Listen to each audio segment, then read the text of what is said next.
Ravi de vous retrouver dans ce nouveau journal qui s'ouvre sur Ecopolis Télévision. Tout de suite, le sommaire. Mission de paix et d'investissement en République démocratique du Congo, la délégation américaine conduite par le nouveau conseiller pour l'Afrique de la Maison-Blanche séjourne depuis mercredi 2 avril 2025 à Kinshasa, dans la capitale congolaise. Massad Boulos et son équipe vont rencontrer le président Félix Tshisekedi. La situation à l'est de la RDC sera au cœur de l'entretien. Bonne nouvelle pour la RDC, les forces armées de la RDC ont reconquis plusieurs localités dans les deux provinces du Kivu, le nord et le sud Kivu. Actuellement, les loyalistes ont investi l'université Bahati-Lukwebo. Dans cette même contrée, des serpents mystérieux ont causé la mort d'une vingtaine de rebelles M23, précisément à l'île Idjoui. Et puis, réaménagement à la tête de la police nationale congolaise. Plusieurs nominations ont été annoncées mercredi 2 avril 2025 sur les antennes de la radio-télévision nationale congolaise. Cette mutation vise à renforcer la sécurité et l'efficacité des forces de l'ordre à travers le pays.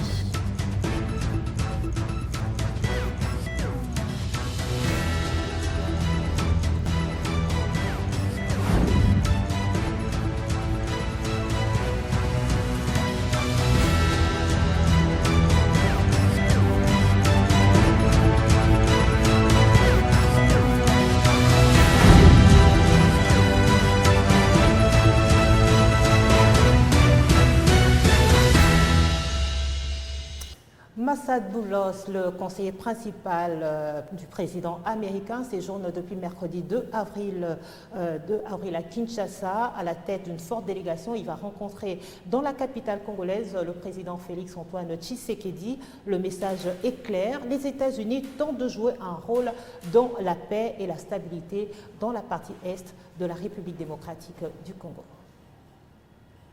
La délégation est conduite par le conseiller principal du président américain Massad Boulos. Il est accompagné des sous-secrétaires d'État adjoints, Corona Sanders, Devin Kessington et Zach Snoder, ainsi que Dan Dimiran, directeur national de sécurité pour l'Afrique.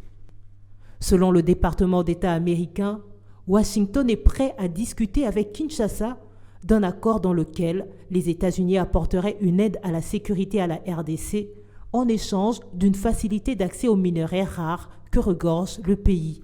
Les États-Unis se sont donc intéressés après avoir identifié 50 minerais critiques pour leur industrie et la RDC en possède d'importantes réserves, soit 10 d'entre eux, notamment 70% de cobalt mondial, indispensable pour l'aéronautique et la défense, le lithium, le tantal, l'uranium clé pour les nouvelles technologies militaires et énergétique. Il s'agirait d'un deal pour contrer la Chine. Il faut souligner que la plupart des gisements de ces minerais se trouvent dans l'est de la RDC, actuellement à une vaste offensive du groupe rebelle AFC M23 appuyé par le Rwanda. Après la RDC, Massad Boulos et la sous-secrétaire d'État adjointe aux affaires africaines, Corona Sanders, se rendront également au Rwanda, au Kenya et en Ouganda.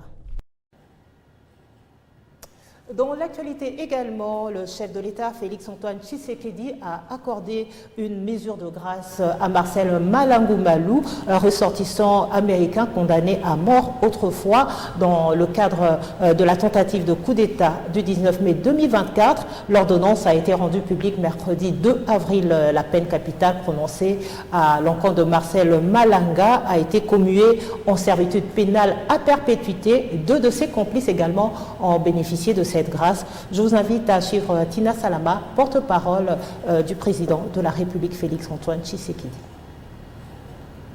Ordonnance numéro 25/183 du 28 mars 2025 portant mesures individuelles de grâce.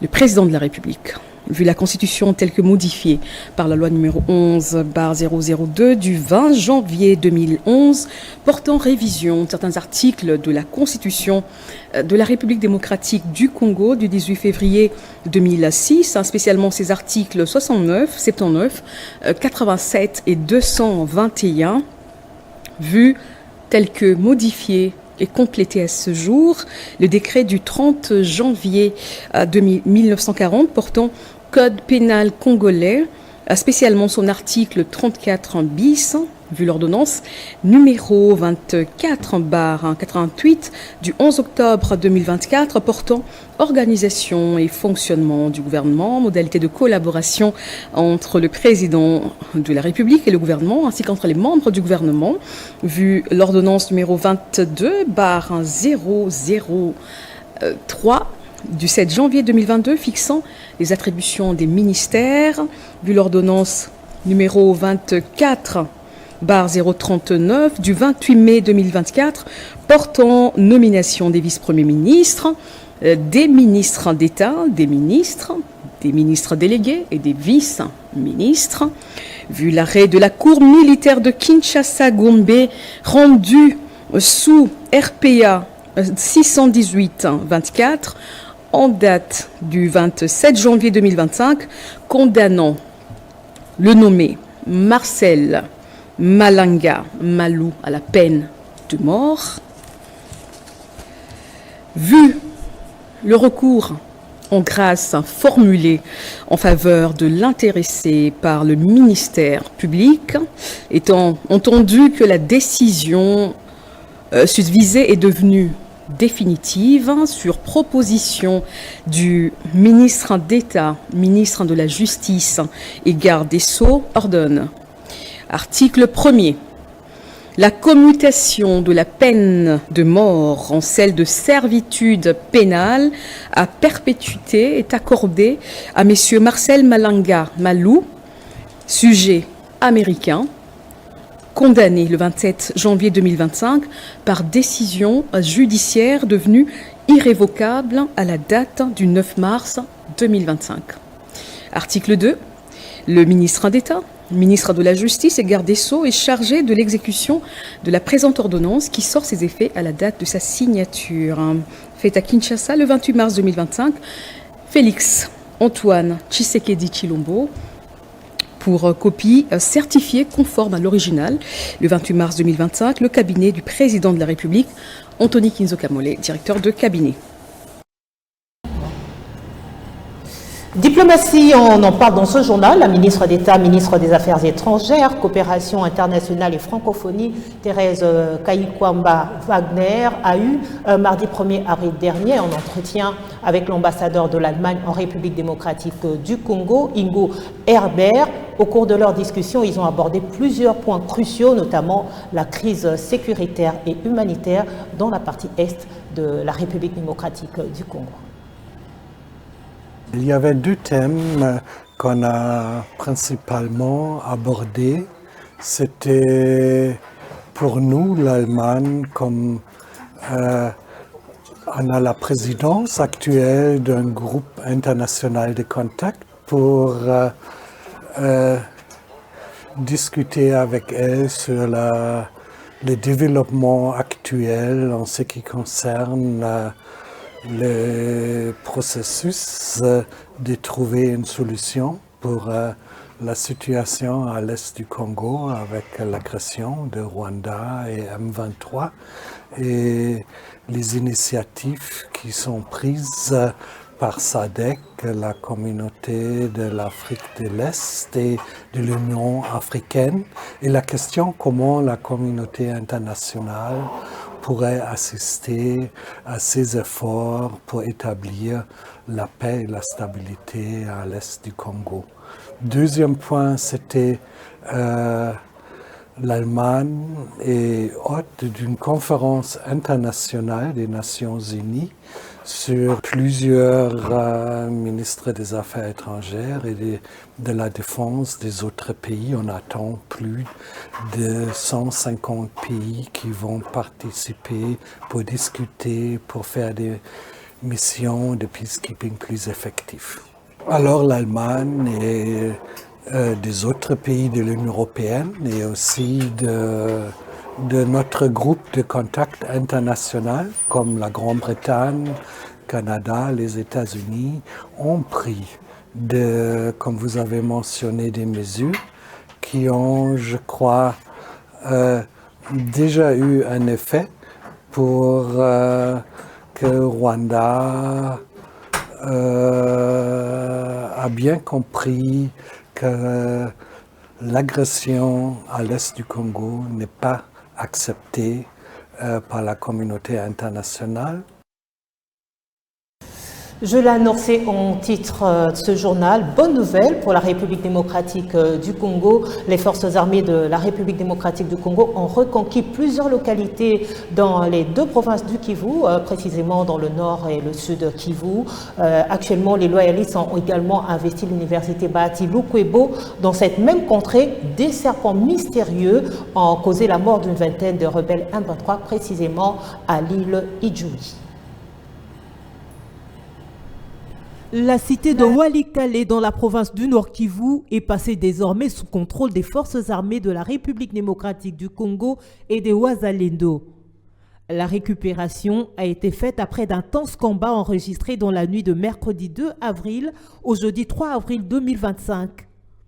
De l'autre côté, dans la province du Sud Kivu, les Wazalendo, appuyés par les régiments de l'armée congolaise, ont également reconquis deux cités, notamment la cité de Katale et celle de Kavumu.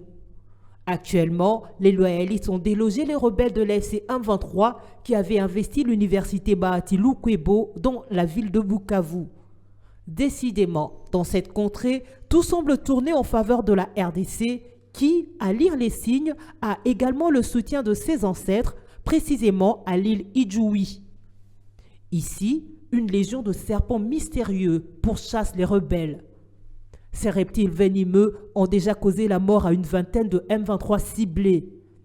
L'île Idjoui est réputée en matière de fantômes tels que le sphinx, les corrigarettes et autres espèces mystérieuses. Au-delà de l'aspect croyant, l'amélioration de la situation salariale et la prime octroyée aux militaires sur la ligne de front par le président de la République, Félix Tshisekedi, a créé également une motivation au sein des forces armées de la République démocratique du Congo. Dans l'actualité également, nouvelle mise en place au sein de la police nationale congolaise. Les ordonnances présidentielles lues à la télévision nationale congolaise le mercredi 2 avril 2025 fait état de nomination et mutation à la tête de la PNC. La ville de Kinshasa ainsi que toutes les provinces du pays connaissent de nouveaux commandements. Ces différentes mutations visent à renforcer la sécurité et l'efficacité des forces de l'ordre à travers le pays. Les commissaires divisionnaires Benjamin Alongaboni gardent son fauteuil de commissaire général de la police nationale congolaise, ainsi que le commissaire divisionnaire principal Philémon Patience Mouchid Diav, reconduit comme inspecteur général. Pour le commandement des provinces, le commissaire divisionnaire Israël Kantou Bankoulou est nommé commandant de la police nationale congolaise, ville de Kinshasa, succédant ainsi au commissaire divisionnaire adjoint Blaise Kilimbalimba, désormais affecté comme commandant provincial du Haut-Katanga. L'ancien commissaire provincial du Kasaï, Silvano Kassongo Kitenge, a été nommé commissaire provincial dans les Bazouélé. Le commissaire divisionnaire Elvis Palanga, affecté à la tête de la police dans le Kasaï central.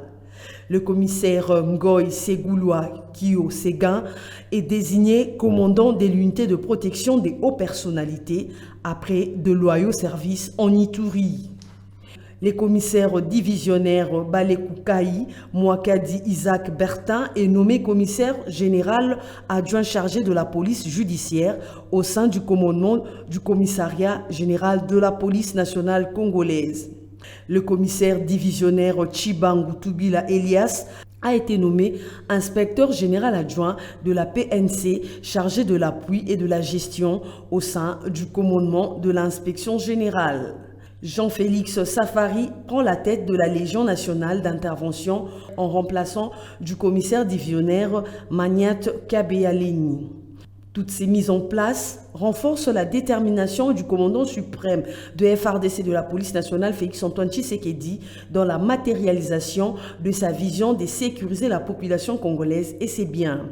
Aux nouveaux promus d'exceller dans leurs tâches tout en misant leur serment consistant à protéger et à sécuriser la population.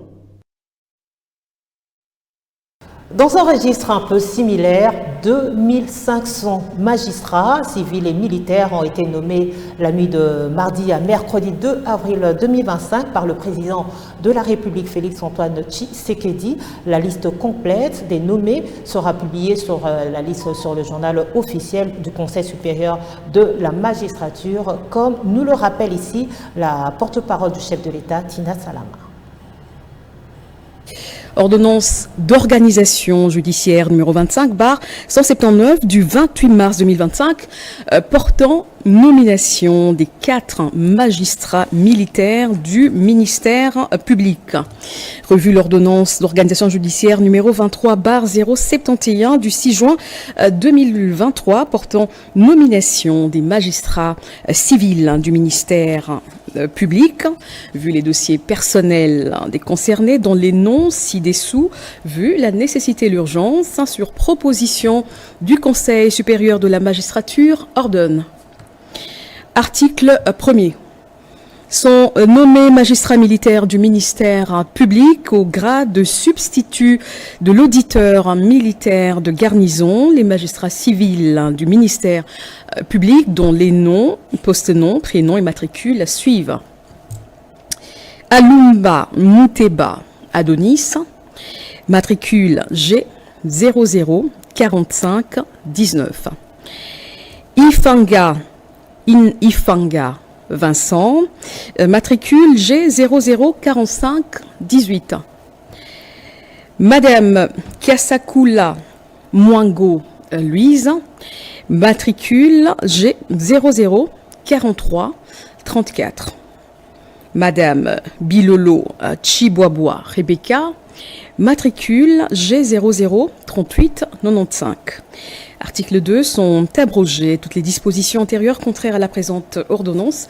Article 3, le président du Conseil supérieur de la magistrature est chargé de l'exécution de la présente ordonnance qui sort ses effets à la date de sa signature. Fait à Kinshasa le 28 mars 2025, Félix-Antoine Tshisekedi Tshilombo, Judith Touminois Suluka, première ministre, pour copie certifiée conforme à l'original. Le 28 mars 2025, le cabinet du président de la République, Anthony Kinzo Kamole, directeur de cabinet. On change de registre cette fois avec les élections des gouverneurs et vice-gouverneurs dans le Kwilu et le Nord Ubangi de mercredi dernier. Le ticket de l'Union sacrée dans le Kwilu, Philippe Akamituna, est désormais aux commandes de la province, et pour le Nord Ubangi, Jean Bosco Kotongo de l'Union sacrée trône désormais à la tête de la province après avoir battu Marie-Claire Kingo avec 11 voix sur les 18 votants. Je vous invite à revivre le déroulement de la CENI dans cette contrée. Comme annoncé dans les récents communiqués de la Commission électorale nationale indépendante, les élections de gouverneurs et sénateurs dans les provinces du Kwilu et du Nord Ubangi ont finalement eu lieu ce mercredi 10 avril 2025. Ces deux provinces connaissent désormais leur chef de l'exécutif provincial après la publication du résultat provisoire des élections. La province du Kwilu a désormais son nouveau chef de l'exécutif provincial. Il s'agit de l'honorable Philippe Akamituna Ndolo qui a été élu avec 28 voix devant ses concurrents directs, Donald Sindani 11 voix, Steve Mabiku 5 voix, ainsi que Rombo Fumani 3 voix. En ce qui concerne les élections sénatoriales, selon le premier résultat à l'issue du dépouillement, le député provincial Papi Labila est en tête avec 9 voix. Il est suivi par l'ancien gouverneur de province Willy Chundala avec 6 voix.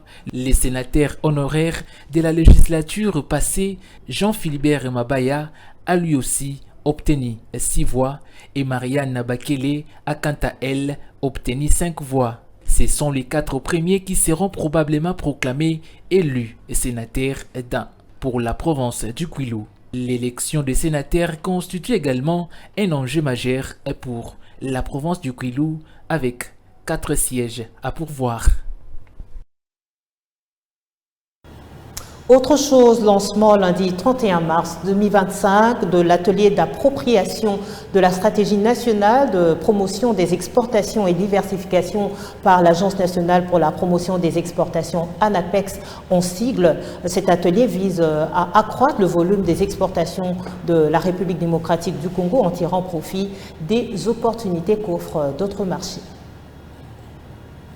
Pour accroître le volume des exportations de la République démocratique du Congo en tirant profit des opportunités qu'offre le marché américain avec l'AGOA, chinois avec l'accord commercial bilatéral signé, européen et africain avec la zone de libre-échange continentale africaine ZLECAf, le ministre du Commerce extérieur, par l'entremise de l'Agence nationale pour la promotion des exportations ANAPEX, a lancé ce lundi à Kinshasa l'atelier de l'appropriation de la stratégie nationale de promotion des exportations et diversification SPED par ses agents et cadres. Pour le ministre du Commerce extérieur, Julien Paluku Kaongia, la mise en œuvre de la SPED passe par l'implication des ministères sectoriels, des provinces et des opérateurs, a fait entendre Benezed Msafiri Kiakakala, son directeur de cabinet. Je tiens à saluer l'initiative de l'ANAPEX, dont le rôle est déterminant dans la concrétisation de la vision portée par son Excellence, Monsieur le Président de la République, Félix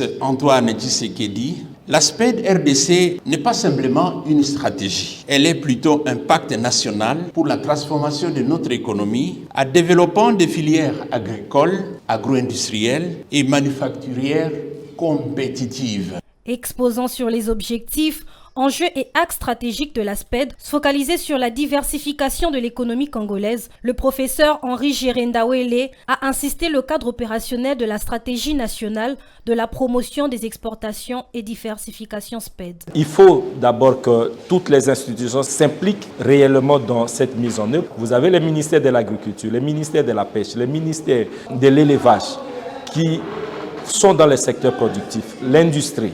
Mais il y a également la logistique qui doit accompagner les secteurs des exportations et vous avez également l'énergie. La mise en contribution de la SPED va aider la RDC à accroître le volume de ses exportations dans les secteurs agricoles évalués aujourd'hui à 0,4% contre 99,6% des produits miniers et des hydrocarbures, a ajouté Mike Tambwe, directeur général de l'ANAPEX, tout en appelant les experts de cet établissement public à jouer un rôle capital dans la diplomatie commerciale. Rendons-nous dans la province de l'Ituri où le quartier Kindia, l'un des plus fréquentés de Bunia, s'apprête à connaître une métamorphose majeure avec l'asphaltage de plusieurs routes dans cette contrée. Le gouverneur militaire de l'Ituri, lieutenant général Luboya Kashama, s'est rendu sur place mardi 1er avril dernier pour inspecter l'avancement des travaux exécutés par la société Mont-Gabaon en prélude au revêtement des routes. Images et commentaires.